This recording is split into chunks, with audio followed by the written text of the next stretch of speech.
The perfect betrayal. Welcome to Grandma True Stories 80X. Don't forget to like and subscribe to the channel. The anniversary surprise. The rain tapped against the window of our downtown apartment like tiny fingers trying to get my attention. I should have listened to that warning. It was October 15th, exactly 5 years since I married Marcus Hartwell, the man I thought was my forever. I was in the kitchen, putting final touches on his favorite meal, grilled salmon with lemon butter sauce, roasted vegetables, and the expensive wine we saved for special occasions. I was 32 years old, working as a marketing coordinator at a small firm, while Marcus was climbing the corporate ladder at Bennett and Associates, one of the city's top financial companies. We had a good life, or so I believed. A nice apartment in the heart of Boston, weekend trips to Cape Cod, and dreams of starting a family soon. The table was set with candles and fresh flowers. I wore the blue dress Marcus once said made my eyes look like sapphires. My phone buzzed with a text from my sister, Claire. "Happy anniversary, Soph. Hope Marcus spoils you tonight." I smiled, typing back a quick thank you, completely unaware that my perfect life was about to shatter into a million pieces. The message that changed everything. Marcus was supposed to be home by 7. By 7:30, I called his phone. It went straight to voicemail. By 8 o'clock, I was worried. By 8:30, I was angry. The salmon was cold. The candles had burned halfway down, and the wine sat untouched. I grabbed my phone to call again when I noticed his laptop on the couch. He must have forgotten it in his morning rush. I shouldn't have opened it. Sometimes ignorance truly is bliss. But something pushed me forward, maybe intuition, maybe fate. The screen lit up, and there it was, his email inbox open and unguarded. The first message made my blood turn to ice. "Last night was incredible.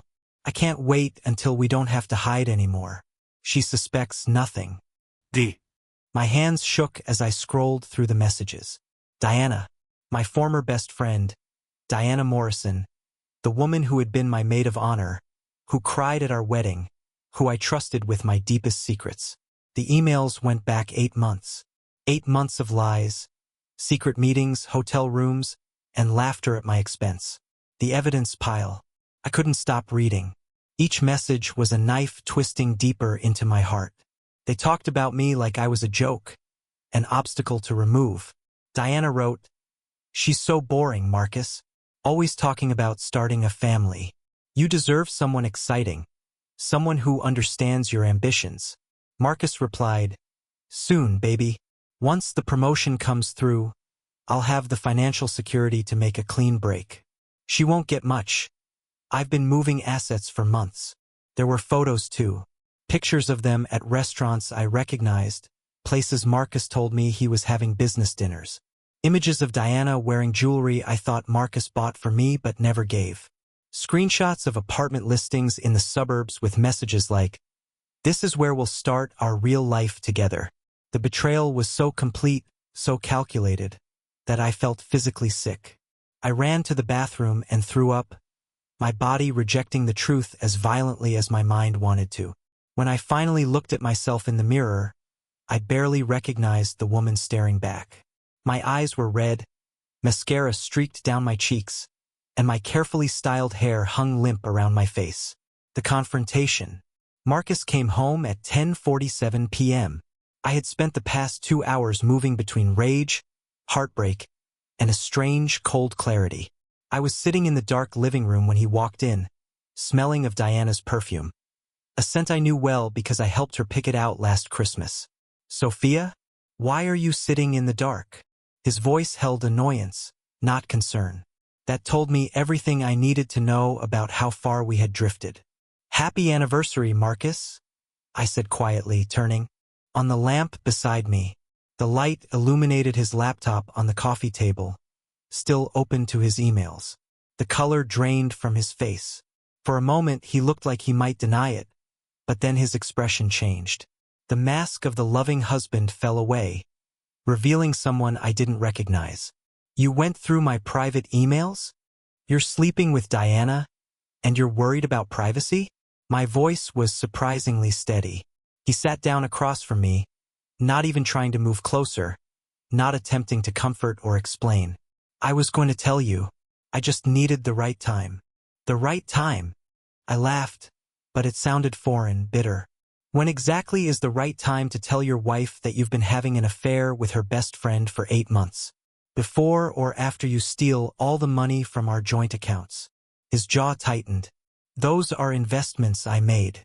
I earned that money. With my support. While I worked full-time and still managed everything at home.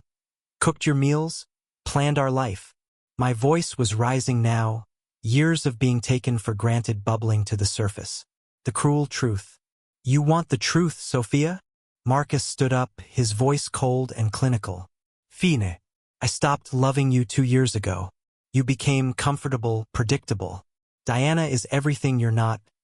Ambitious, exciting, spontaneous. She understands my career goals. She doesn't nag me about having babies and settling down. She wants to build an empire with me.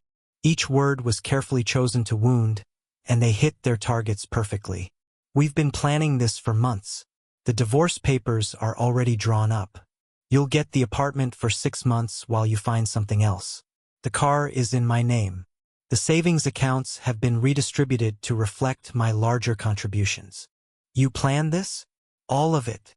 I felt like I was watching this conversation from outside my body. On the lamp beside me, the light illuminated his laptop on the coffee table, still open to his emails. The color drained from his face. For a moment he looked like he might deny it, but then his expression changed. The mask of the loving husband fell away, revealing someone I didn't recognize. You went through my private emails? You're sleeping with Diana? And you're worried about privacy? My voice was surprisingly steady. He sat down across from me, not even trying to move closer, not attempting to comfort or explain. I was going to tell you. I just needed the right time. The right time? I laughed, but it sounded foreign, bitter. When exactly is the right time to tell your wife that you've been having an affair with her best friend for 8 months? Before or after you steal all the money from our joint accounts? His jaw tightened. Those are investments I made. I earned that money. With my support. While I worked full-time and still managed everything at home. Cooked your meals? Planned our life. My voice was rising now, years of being taken for granted bubbling to the surface. The cruel truth. You want the truth, Sophia? Marcus stood up, his voice cold and clinical. Fine. I stopped loving you 2 years ago. You became comfortable, predictable. Diana is everything you're not. Ambitious, exciting, spontaneous. She understands my career goals. She doesn't nag me about having babies and settling down. She wants to build an empire with me. Each word was carefully chosen to wound, and they hit their targets perfectly. We've been planning this for months. The divorce papers are already drawn up. You'll get the apartment for 6 months while you find something else. The car is in my name. The savings accounts have been redistributed to reflect my larger contributions. You planned this? All of it. I felt like I was watching this conversation from outside my body. On the lamp beside me, the light illuminated his laptop on the coffee table, still open to his emails. The color drained from his face. For a moment he looked like he might deny it, but then his expression changed. The mask of the loving husband fell away, revealing someone I didn't recognize. You went through my private emails? You're sleeping with Diana? And you're worried about privacy? My voice was surprisingly steady. He sat down across from me, not even trying to move closer, not attempting to comfort or explain. I was going to tell you. I just needed the right time. The right time?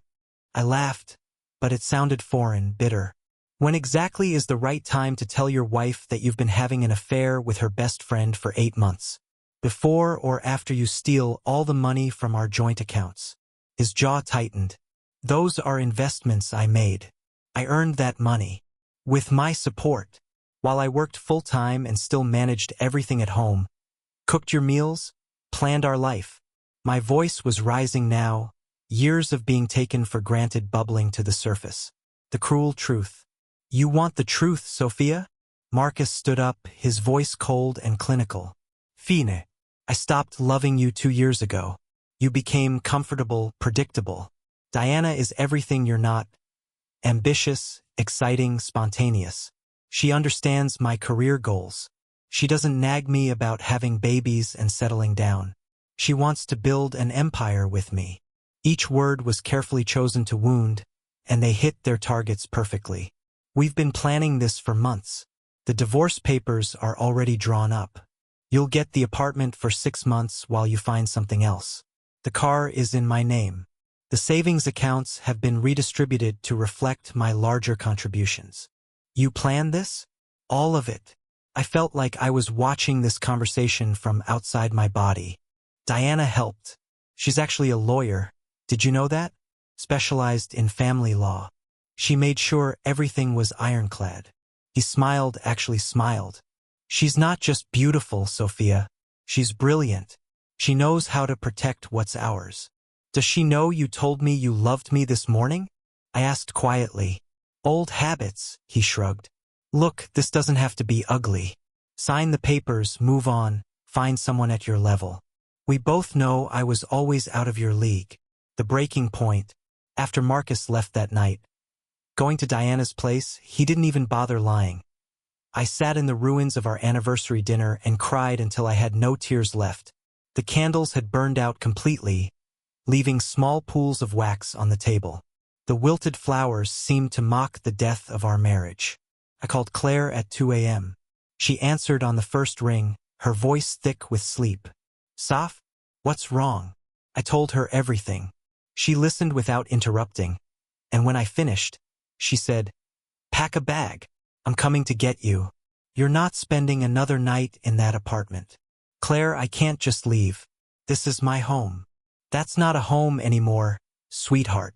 That's a crime scene. Pack a bag. 20 minutes. She was there in 15.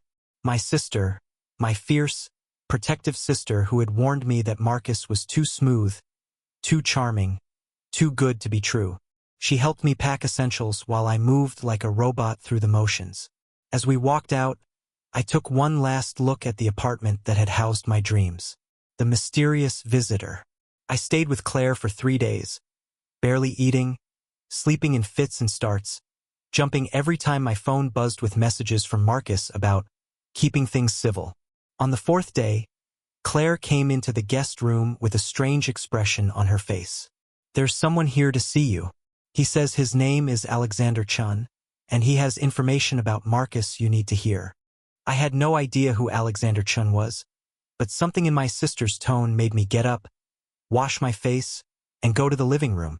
The man standing there was tall, probably in his late 30s, with sharp features and kind eyes. He wore an expensive suit and held a leather briefcase. Mrs. Hartwell, I apologize for the intrusion. My name is Alexander Chun. I'm a senior partner at Chun and Associates. I believe we have a mutual problem named Marcus Hartwell. The revelation. Alexander sat down at Claire's dining table and opened his briefcase, pulling out a thick folder. 6 months ago, Marcus approached my firm about a potential merger with Bennett and Associates. During our due diligence, we discovered some irregularities in his financial reporting. When I dug deeper, I found something disturbing. He spread papers across the table, bank statements, transfer records, forged documents. Marcus has been embezzling money from his company for over a year. Small amounts at first, then increasingly larger sums. He's been hiding it in offshore accounts and shell corporations. The total is close to $2 million. I stared at the papers, my mind struggling to process. Why are you telling me this? Because yesterday, I discovered he's planning to frame you for it. Alexander's expression was grim. Diana Morrison has been helping him create a paper trail that leads back to you. They're setting you up to take the fall while they disappear with the money. The room spun. That's insane. I don't even work at his company. You have access to his accounts. Your signature is on joint financial documents. They've been building a case that you pressured him into the embezzlement to fund a lifestyle you couldn't afford. Alexander pulled out more documents. Diana has already prepared testimony as a concerned friend who witnessed your controlling behavior. The decision. Claire grabbed my hand. This is attempted fraud. We need to go to the police right now. We could, Alexander said carefully. But Marcus and Diana are smart. They have lawyers, connections, and time to destroy evidence. By the time the legal system moves, they could be gone. He looked directly at me. Or you could let me help you beat them at their own game. Why would you help me? I asked, suspicious of kindness after so much betrayal. Because I've spent 6 months watching Marcus Hartwell charm and manipulate everyone around him. I've seen how he treats people he thinks are beneath him, his assistant, junior colleagues, service workers. When I heard about his wife, I started looking into you. You're a good person who's been systematically destroyed by someone who saw you as a stepping stone. He slid a business card across the table. Also, my sister went through something similar. I couldn't help her in time. Maybe I can help you. I picked up the card, feeling its weight. Alexander Chun, senior partner, Chun and Associates. A phone number, an email, a lifeline. What would this help look like? I asked. Alexander smiled. How do you feel about playing the long game, Mrs. Hartwell? Because if you want real justice, if you want to ensure they face consequences for what they've done to you and what they plan to do, we need to be smarter, more patient, and more strategic than they ever expected. I thought about Marcus's smile when he told me Diana was brilliant. I thought about the 8 months of lies, the stolen money, the planned frame-up.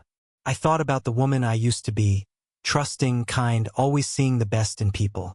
That woman had died in the past 4 days. A new woman was being born, one who understood that sometimes survival means fighting back. Tell me everything, I said. I want to know exactly how to destroy them. Claire squeezed my hand in support. Alexander opened his briefcase wider, pulling out more files, more evidence, more weapons in a war I hadn't chosen but now refused to lose. The rain had stopped outside. Through Claire's window, I could see the sun breaking through the clouds, casting long shadows across the street. Shadows that looked like pathways forward, dark and uncertain, but leading somewhere new. I didn't know yet that this decision would change everything.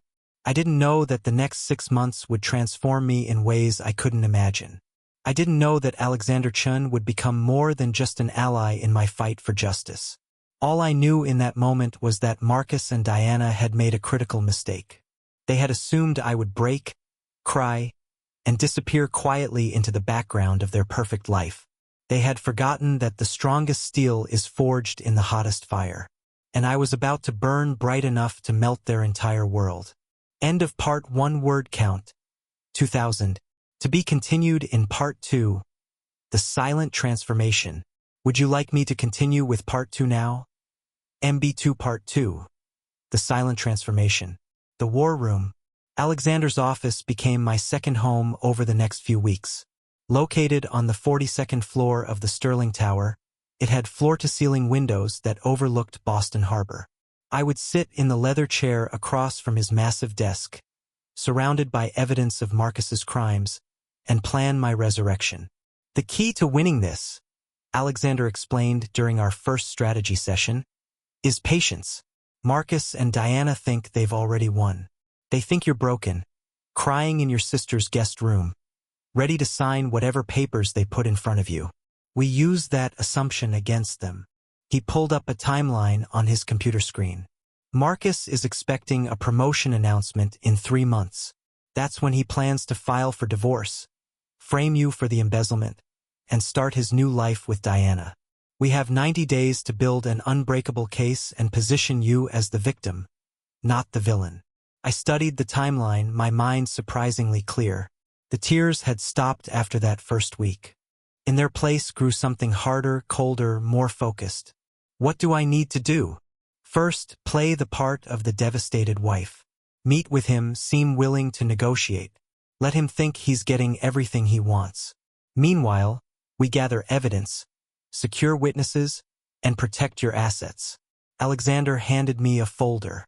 I've arranged for you to meet with a therapist, Dr. Patricia Mills. She specializes in trauma from infidelity. Your sessions will be documented, creating a record of your mental state and the impact of Marcus's betrayal. And the embezzlement? I asked. We're tracking every transaction. I have a forensic accountant, the best in the business, building a case that even Marcus's expensive lawyers can't dismantle. But Sophia, he leaned forward, his dark eyes serious. This won't be easy. You'll have to face him. Smile at Diana. Pretend everything is fine while we work behind the scenes. I can do it, I said, surprising myself with the conviction in my voice. The transformation begins. Claire noticed the change in me first. You're different, she said one morning over coffee. Quieter. Harder. I'm surviving, I replied, scrolling through emails on my phone. Correspondence with Alexander's team. Updates on the investigation. Strategies for the battles ahead. I'm worried about you, sophomore. This revenge thing. Is it healthy? I looked at my sister, this woman who had always protected me, who had picked up the pieces when Marcus shattered my world. It's not revenge, Claire. It's justice. There's a difference. Marcus didn't just break my heart, he committed crimes. He tried to destroy my entire future. If I don't fight back, he wins. Diana wins. And the next woman he targets will go through the same thing. Claire was quiet for a moment, then nodded. Okay, but promise me you won't lose yourself in this war. The old Sophia is already gone, I said softly. I'm just deciding who the new one will be. That afternoon, I went to an upscale salon. In Back Bay, the stylist, a woman named Yuki with silver hair and kind eyes, listened to my story without judgment. You want a transformation, she said, running her fingers through my plain brown hair. You want to look in the mirror and see someone strong. Yes, I whispered. For hours later, I barely recognized myself. My hair was now a rich auburn with golden highlights, cut in a sleek long bob that framed my face. Yuki had shown me how to style it with confidence, how to own my appearance instead of hiding behind it. Next came the wardrobe. Alexander had suggested I invest in myself. Power dressing isn't just about clothes, it's about armor, he'd said. I hired a personal stylist who took me through Newberry Street's finest boutiques, teaching me about fit, color, and the psychology of fashion. Gone were the safe, modest outfits I'd worn to make Marcus comfortable. In their place, tailored blazers, silk blouses, designer jeans that fit perfectly, and dresses that made me feel like I could conquer the world. The investment was steep, but Alexander had helped me access some hidden funds Marcus didn't know about. Money from my late grandmother's trust that was mine alone. The professional rise. But the most significant transformation wasn't physical. Alexander had a proposition that would change everything. Chun and Associates is expanding our marketing division, he said during one of our meetings. We need someone who understands corporate strategy, who's smart, capable, and hungry to prove herself. The position pays 3 times what you're making now, with the potential for rapid advancement. I stared at him. Are you offering me a job? I'm offering you an opportunity. You have a degree in marketing from Boston University, 5 years of solid experience, and a work ethic I've witnessed firsthand these past few weeks. You've been underutilized and undervalued. That ends now if you want it to. It felt like a lifeline and a test all at once. Won't it look suspicious? Me working for you while we're building a case against Marcus. You're not working for the legal team, you're working for the marketing division. It's completely legitimate. And Sophia, he smiled. Imagine Marcus's face when he realizes you're not just surviving, you're thriving. I took the job. My first day at Chan and Associates, I wore a charcoal gray pantsuit with a crimson blouse, my new hair styled to perfection, and the confidence of a woman with nothing left to lose.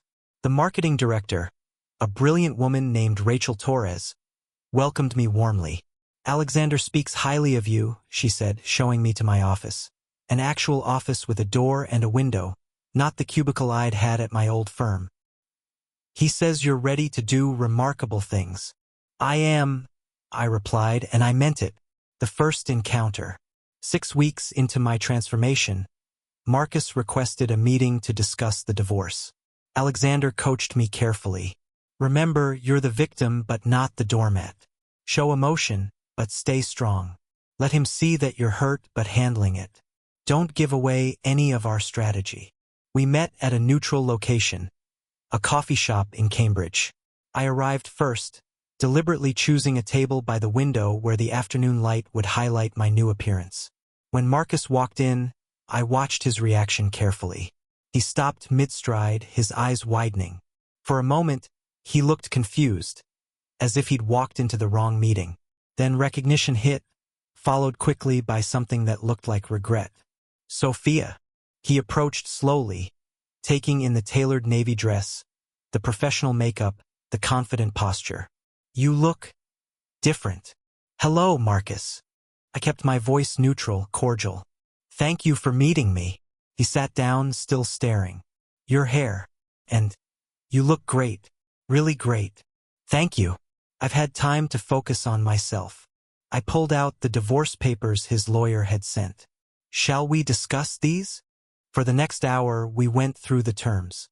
Marcus kept getting distracted, watching me with an expression I couldn't quite read. I played my part perfectly. Sad but dignified, hurt but not hysterical, willing to negotiate but not a pushover. The apartment, I said. I'd like to keep it for 1 year, not 6 months. I need time to establish stability. That's a long time, Sophia. You had 8 months to plan this with Diana. I think 1 year for me to rebuild is fair. I met his eyes steadily. He flinched at Diana's name. Fine. 1 year. We agreed on other terms, fair terms that Alexander had coached me on, terms that made me look reasonable and Marcus look magnanimous. As we stood to leave, Marcus hesitated. Sophia, I'm sorry for how I told you. I could have been kinder. Yes, I agreed simply. You could have been. But we don't always get to choose how our stories end, do we? He left looking troubled, glancing back twice as he walked away. I texted Alexander immediately. Phase 1 complete. He's unsettled. The response came quickly. Perfect. Let him wonder what he lost. The engagement announcement. 8 weeks after our coffee shop meeting, Diana posted the engagement announcement on social media. The photo was sickeningly perfect. Her in a designer dress, Marcus in a tuxedo, a massive diamond ring catching the light, both of them laughing as if they hadn't built their happiness on lies and betrayal. The caption read, "When you find your soulmate, you just know. Marcus and I are thrilled to announce our engagement. Life is too short not to follow your heart. Hashtag true love, hashtag new beginnings, hashtag blessed." My phone exploded with messages. Mutual friends shocked, former colleagues confused, distant relatives asking what happened. Claire called immediately. That absolute witch. Are you okay? I was in my office at Chan and Associates, looking out at the harbor, and I surprised myself by laughing. I'm fine. Actually, I'm better than fine. Let them celebrate. They have no idea what's coming. That evening, Alexander invited me to dinner to discuss the next phase. We met at Mistral, an upscale restaurant in the South End. He was already seated when I arrived, and he stood as I approached, a gentleman's gesture that Marcus had stopped doing years ago. You're handling this remarkably well, Alexander said as we ordered wine. Because I know something they don't, I replied. I know their perfect life is built on a foundation of fraud. It's only a matter of time before it collapses. There's something else we need to discuss, Alexander said carefully. Diana and Marcus are planning an engagement party. A big one, 2 weeks from now at the Harborview Ballroom. For 100 guests, including most of Boston's business elite. And I kept my voice steady, though my heart had started racing. I think you should go. The grand entrance. I stared at him. You want me to attend my ex-husband's engagement party to the woman he cheated on me with? I want you to walk in there looking like everything they lost and more. I want Marcus to spend the entire night watching you instead of his fiancée. I want Diana to realize she won a man who's still looking backward. Alexander leaned forward. And I want Boston's business community to see you as the sophisticated, successful woman you've become. Not the victim Marcus tried to paint you as. That's psychological warfare, I said slowly. Yes, it is. Are you up for it? I thought about the woman I'd been 4 months ago, crying over cold salmon, believing her life was over. I thought about the woman I'd become, the senior marketing executive, the strategic thinker, the fighter. "I'll need a dress," I said. "Something unforgettable." Alexander smiled. "I know just the designer." The next 2 weeks were a whirlwind of preparation. The dress was custom-made. A deep emerald gown that hugged every curve, with a daring back and a slit that showed just enough leg to be elegant, not desperate. Yuki did my hair in a sophisticated updo with loose tendrils framing my face. My makeup was flawless, smoky eyes, perfect skin, lips the color of wine. But the final piece of the puzzle was Alexander's suggestion that shocked me. "I'd like to escort you to the party, if you're comfortable with that." "As my lawyer?" I asked carefully. "As your friend," he corrected. "And as someone who wants to make sure you're protected if things get difficult. But also," he paused, "as someone who thinks you shouldn't have to walk into that room alone." There was something in his eyes, something warm and genuine that I hadn't allowed myself to notice before. "Okay," I agreed. "Thank you." The party. The Harborview Ballroom was decorated like a fairy tale: white roses, crystal chandeliers, champagne fountains. I stood outside with Alexander, taking deep breaths, steeling myself for what came next. "You look stunning," Alexander said softly. "But more importantly, you look happy, confident. Let them see that." We walked in together, and I swear the room went quiet. Heads turned, whispers rippled through the crowd like waves. I kept my head high, my hand resting lightly on Alexander's arm, and walked through that ballroom like I owned it. Marcus saw me first. He was standing near the bar, Diana beside him in a white cocktail dress that cost more than my first car. His glass stopped halfway to his mouth, his expression shifting from shock to something that looked like pain. Diana followed his gaze, and I watched her face transform from glowing bride-to-be to something sharp and calculating. She grabbed Marcus's arm, digging her perfectly manicured nails into his sleeve, and plastered on a smile that didn't reach her eyes. "Sophia." She approached us, Marcus trailing behind. "I'm so surprised you came. How brave of you." "Diana, congratulations," I said smoothly. "The party is beautiful. You always did have excellent taste." I turned to Marcus. "Hello, Marcus. You look well." He couldn't stop staring. "Sophia, I didn't expect. I hope you don't mind that I brought a guest." I gestured to Alexander. "This is Alexander Chin." "Alexander, this is Marcus Hartwell and Diana Morrison." Alexander shook their hands with perfect professionalism. "I've heard quite a bit about you both. Congratulations on your engagement." "Chun," Marcus repeated, his eyes narrowing. "Of Chun and Associates?" "The same. Sophia has been an invaluable asset to our marketing division. She's exceeded every expectation." Alexander's smile was polite, but his eyes held a challenge that only Marcus seemed to catch. Diana's mask slipped for just a second. "Marketing division? Sophia, you're working at Chun and Associates." "For 3 months now," I confirmed. "It's been a wonderful opportunity for growth." The seeds of doubt. The rest of the evening was a masterclass in subtle warfare. Alexander and I circulated through the party, and I watched as people's perceptions shifted. They saw me not as the cast-off wife but as a poised, successful woman who had landed on her feet. They saw Alexander handsome, successful, attentive, and assumptions were made. Marcus watched us all night. I could feel his eyes following me across the room. Twice he approached, clearly wanting to talk, but each time Diana intercepted him, her smile growing tighter and more forced. "She's wondering if she backed the wrong horse," Alexander murmured as we danced. A slow song that gave us the perfect excuse to talk privately. "Marcus can't stop looking at you. Diana notices." "Good," I said, though my heart was pounding. Being this close to Alexander, feeling his hand on my waist,